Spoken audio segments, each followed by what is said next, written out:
Salut les gars, on va faire une vidéo plutôt courte pour faire une review des personnages qui sont dans la sélective. Alors,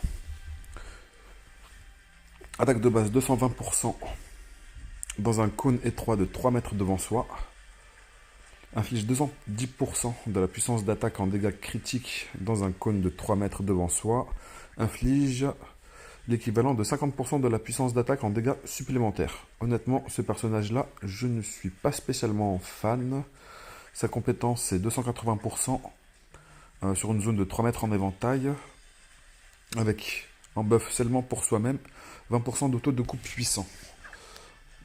J'ai déjà regardé toutes les unités et honnêtement, je trouve que celui-là n'est vraiment pas l'un des plus pertinents. Alors là, déjà, ça commence à être un peu plus intéressant, ce personnage-là. Alors normalement, juste un petit détail. Vous voyez, attaque 89, défense 44. Parce que c'est un personnage DPS. Lui, c'est un tank. On peut très bien voir que son attaque de base, elle est de 44%.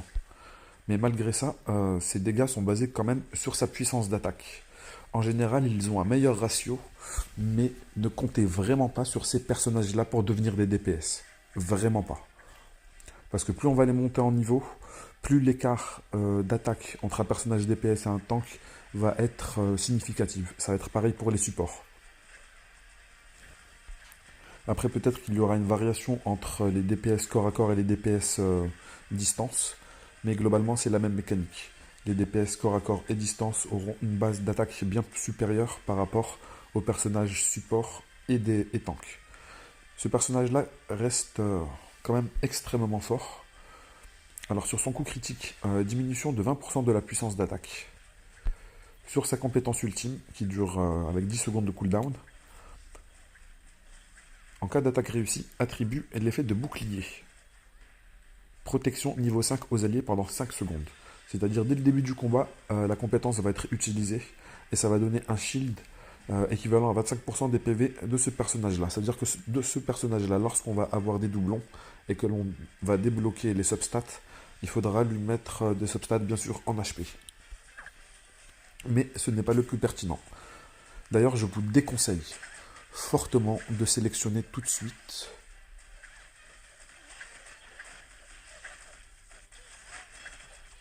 essayez d'attendre, là regardez, la réinitialisation est dans 12 heures et 22 minutes. Vous avez le temps d'atteindre plus ou moins facilement le palier de niveau 5 pour les invocations. Il est possible que par chance, vous puissiez directement récupérer un de ces personnages-là dans la liste. Si vous avez déjà récupéré un de ces personnages-là, bien sûr, vous n'allez pas le chercher dans la sélective. Ensuite, Alicia, 330%. Son attaque, elle est de 98. DPS distance, 89. 98. Très bonne attaque de base. Ensuite, 110% de la puissance d'attaque en dégâts de coups critiques. Inflige des dégâts supplémentaires aux cibles en état de gel. Inflige 3 fois 90% de la puissance d'attaque en dégâts dans un rayon de 2 mètres autour de la cible. En cas d'attaque réussie, attribue l'effet de gel pendant 2,5 secondes. Alors elle, je ne la trouve pas pertinente pour le début, parce qu'il y a la mécanique de critique qui va lui donner des dégâts supplémentaires. Mais pour caper le crit dans le early game, ça va être un petit peu compliqué. Je ne vous la conseille pas. Lui non plus. Elle non plus. Celui-là ne fait pas partie des personnages que je vous conseille aussi. 210% en cône de 3 mètres. Diminution du taux de coup critique, ça c'est plus pour le PVP. Mais d'abord il faut faire soi-même un coup critique. Alors, insensible aux effets de contrôle, mais c'est simplement pour lui-même.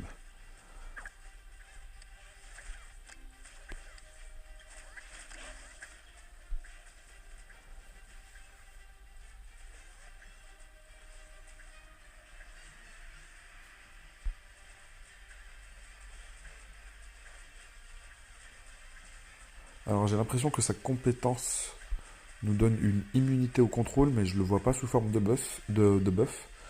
Et l'indicatif, c'est simplement toutes les actions sont interrompues Du coup, je ne sais pas s'il y a une erreur de transcription, de traduction, ou peut-être une erreur juste de l'indicatif de la compétence, parce que j'ai plutôt l'impression que ça fait un étourdissement en zone. Ensuite, le coup critique va augmenter la puissance d'attaque de 20% de l'équipe.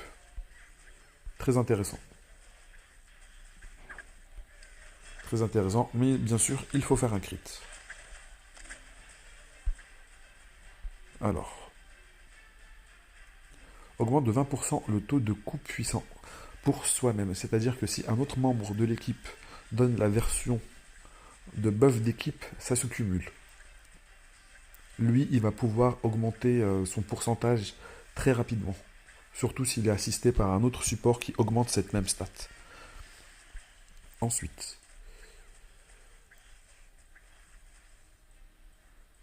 les dégâts infligés aux cibles en état de poison augmentent de 20%. Augmente de 20% les dégâts infligés. Lui, ça va être un très très bon mono-cible.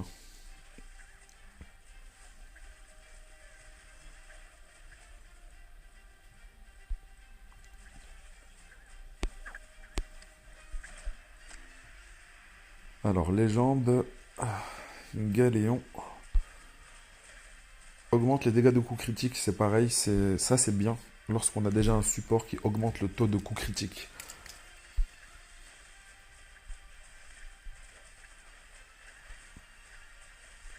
Lui, honnêtement, je trouve rien de remarquable sur son kit, mis à part qu'il est stylé, mais mis à part ça, rien de fou. Ça, c'est un healer.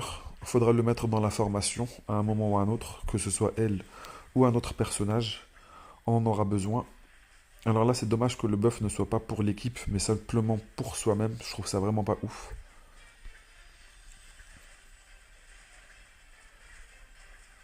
Honnêtement, je ne la trouve pas spécialement pertinente. Récupération continue. Restaure l'équivalent de 20% de la puissance d'attaque toutes les 0,2 secondes pendant 2 secondes, ce qui est quand même assez conséquent. En gros, ça fait une récupération de 500% de la puissance d'attaque.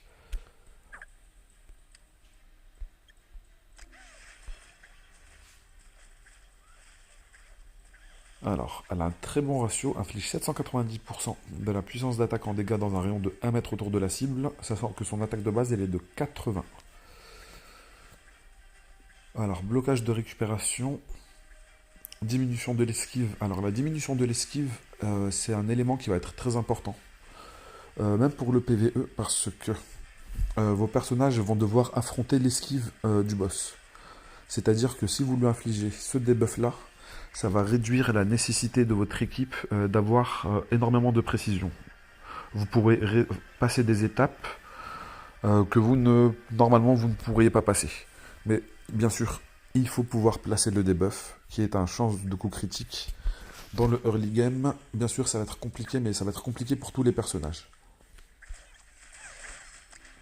Celui-là, c'est l'un des personnages que je trouve le plus pertinent. 2 fois 100% de la puissance d'attaque en dégâts dans un cône étroit de 3 mètres devant soi. Alors sur son critique, inflige 80% de la puissance d'attaque en dégâts de coups critiques dans un rayon de 3 mètres autour de soi.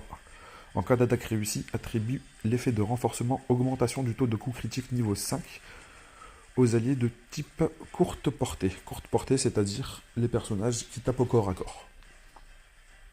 Ensuite, avec l'éveil, on peut regarder le taux de coup double augmente de 10% aussi. Et encore une augmentation de 20% des dégâts infligés. Inflige 3 fois 130% de la puissance d'attaque en dégâts dans un rayon de 3 mètres autour de soi. En cas d'attaque réussie, attribue l'effet de renforcement augmentation de la vitesse d'attaque de niveau 5 sur soi-même pendant 10 secondes. Plus 20% d'attaque speed.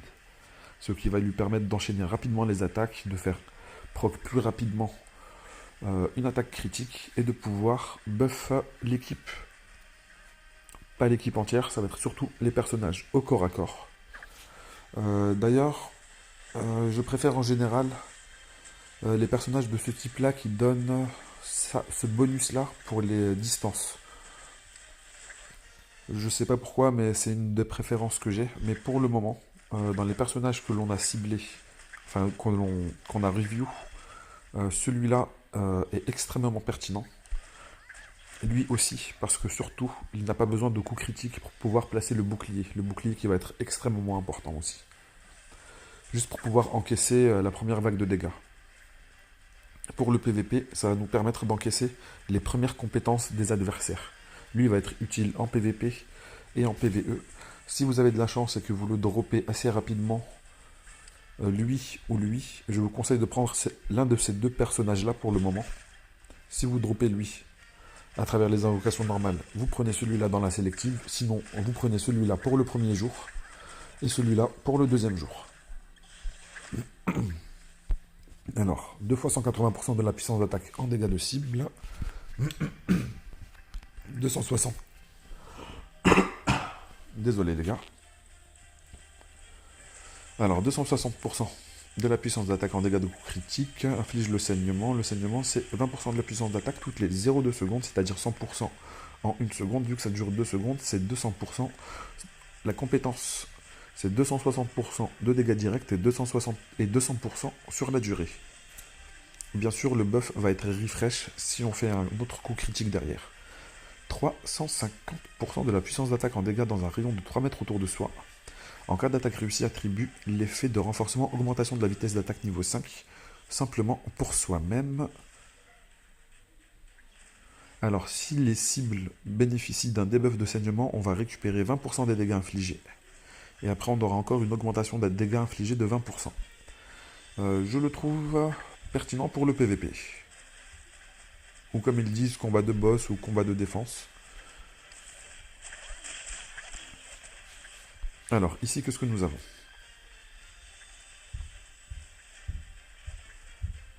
Alors, diminution de la vitesse de déplacement, ok. Ça m'a l'air bien, justement, pour la défense. Combat de défense, d'ailleurs, il y a le hashtag combat de défense pour elle. Augmente le taux de coups critiques pour les alliés, je pense, ou pour soi-même.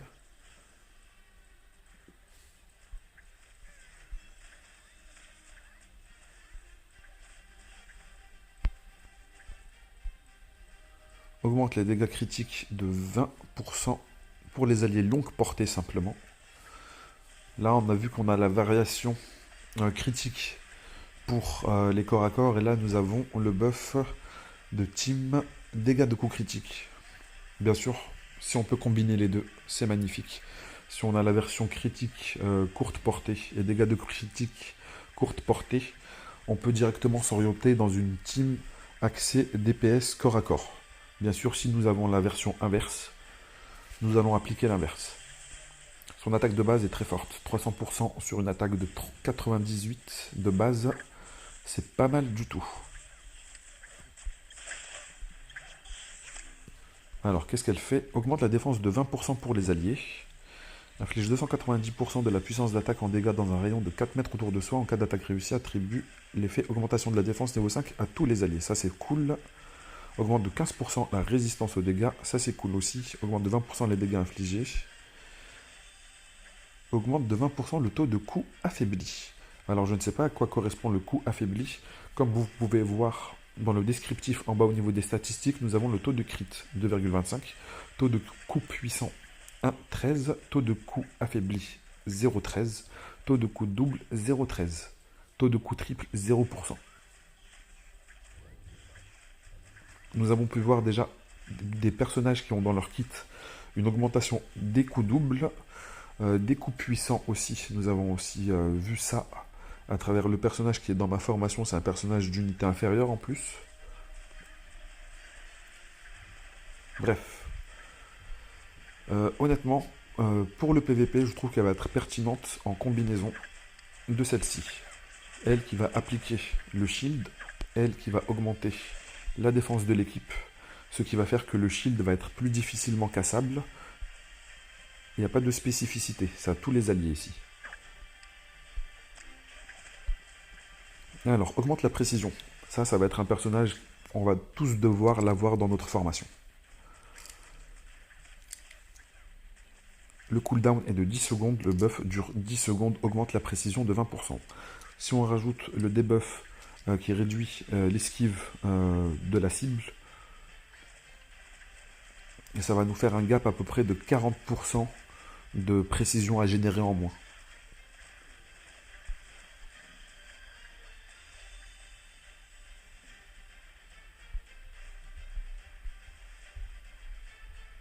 Immunité aux altérations d'état pour soi-même.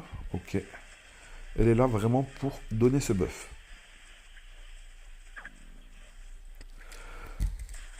Nous allons pouvoir en récupérer un tous les jours, c'est-à-dire que nous allons compléter la box.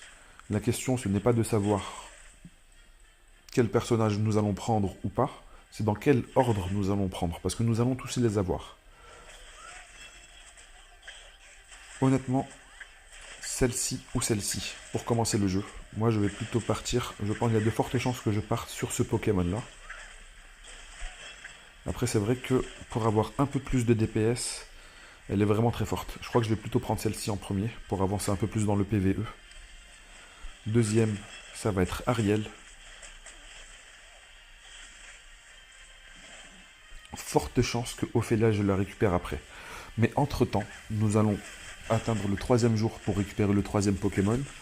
Donc déjà, elle, je vais la récupérer. Après, ça va dépendre des invocations. Parce que dans les invocations, nous avons une chance de récupérer ces personnages-là. Du coup, on peut dire que nous allons les retirer au fur et à mesure de la liste. Si aujourd'hui, on va dire je prends elle avec le ticket, et que je récupère par chance Ariel dans les invocations, c'est sûr que je ne vais pas récupérer Ariel avec le ticket demain.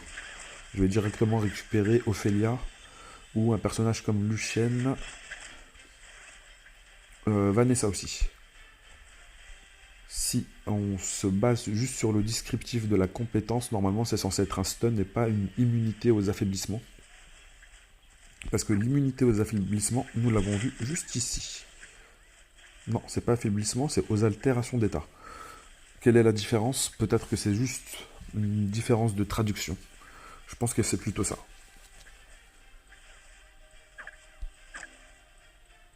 Nous avons le même système sur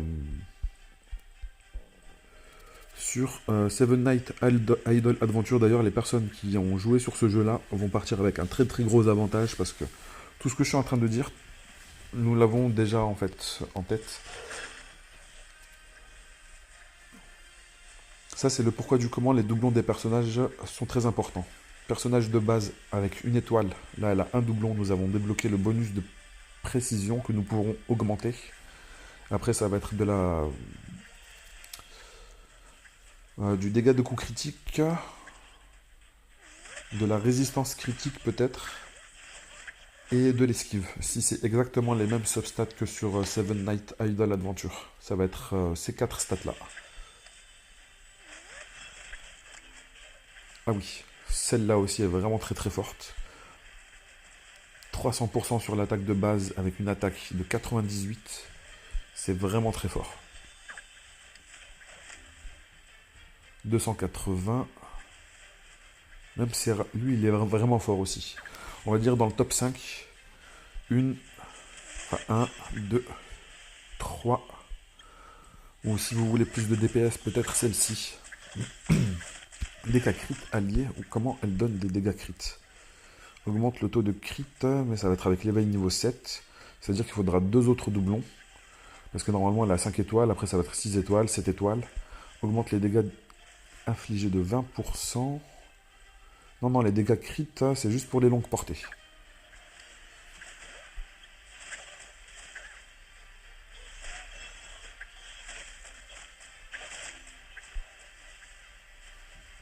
Celle-là, j'ai l'impression qu'elle est un petit peu broken par rapport à son ratio. Parce qu'elle a 790 en ratio dans une attaque de zone de 1 mètre autour de la cible avec une attaque de base de 81. C'est vraiment ouf. Parce que même les gros DPS, j'ai l'impression n'ont pas un ratio équivalent. Parce que là, c'est 360% sur 98. Mais ça reste ridicule comparé à ça. J'ai l'impression que c'est vraiment une extermination, cette compétence.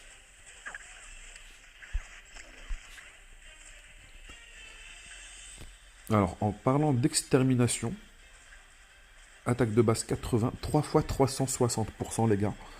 Ça nous fait du 1000 1080%, c'est vraiment colossal. Je viens de me rendre compte. La puissance d'attaque en dégâts à la cible en cas d'attaque. Ok, c'est du mono-cible. C'est du mono-cible. Manquerait plus que ce soit de la l'AOE aussi. Manquerait plus que ce soit de la l'AOE. Même là, c'est une compétence en AOE, mais la zone elle est quand même faible. C'est 1 mètre autour de la cible principale, c'est-à-dire que s'il n'y a personne autour de la cible, les dégâts ne vont toucher qu'une seule cible.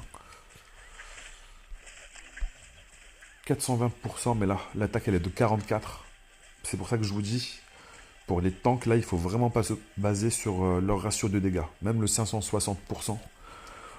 Si vous voulez le traduire, vous doublez l'attaque, ça fait du 88, et vous divisez le pourcentage, le ratio par 2, ça va nous faire du 280.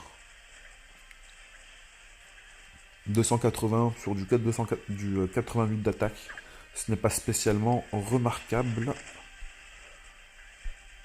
Là non plus.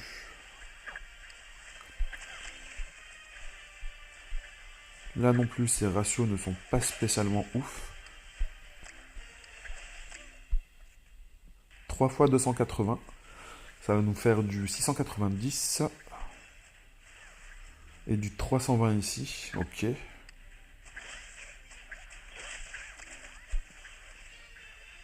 Là, sur du 390% d'attaque, c'est quand même pas mal. Après, j'ai l'impression qu'elle a des ratios qui sont un petit peu faibles à côté. Son attaque de base, c'est 2 fois 100%, 200%. Sa mécanique, elle est bizarre. Non. En fait, non. Pour elle, c'est top tier. Parce que justement, par rapport à son augmentation de vitesse d'attaque, ça va lui faire... En fait, lorsqu'elle va placer une attaque, elle va en placer deux. Au lieu d'en placer une, elle va en placer deux. Et selon vos chances de coup critique, on va dire qu'on pourra placer un coup critique sur l'une et pas sur l'autre. Ce qui va augmenter nos chances de placer en fait virtuellement nos chances de coup critique. Au lieu d'avoir un rôle, nous allons avoir 2 rôles par attaque. Je l'interprète de cette manière-là. Rayon de 3 mètres autour de soi. Ce n'est pas devant, ce n'est pas derrière, c'est autour de soi. Justement, j'ai l'impression qu'elle a des ratios qui sont un petit peu faibles par rapport à sa vitesse d'attaque et sa capacité à infliger facilement des chances de coup critique. Elle a 3% de base. Est-ce qu'ils ont tous 3% de base? 375 ici. 2 fois 180. 360. Là, nous avons du 260 pour l'attaque critique. Et du 350 sur sa compétence, qui est quand même pas mal. 350 avec une attaque de base de 98.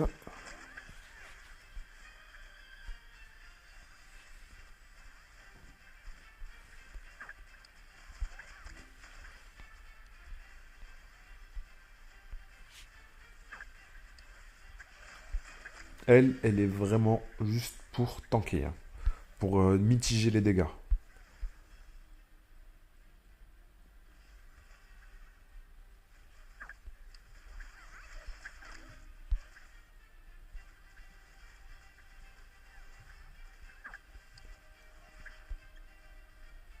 Lapis, Ariel,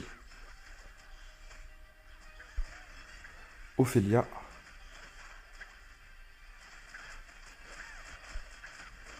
Tetra, Chazun. On va dire c'est mon top 5. 1, 2, 3, 4, 5.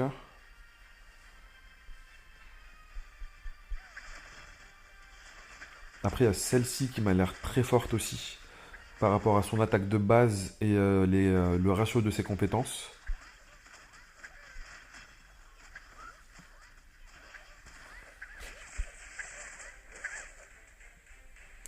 Mais bien sûr, vu qu'on a encore un petit peu de temps, il y a quand même 12 heures avant le reset.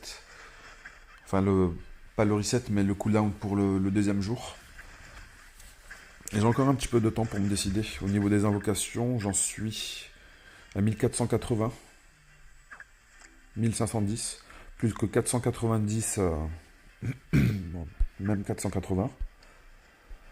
Ça devrait être réalisable. On se tient au courant, les gars. Bisous, bisous.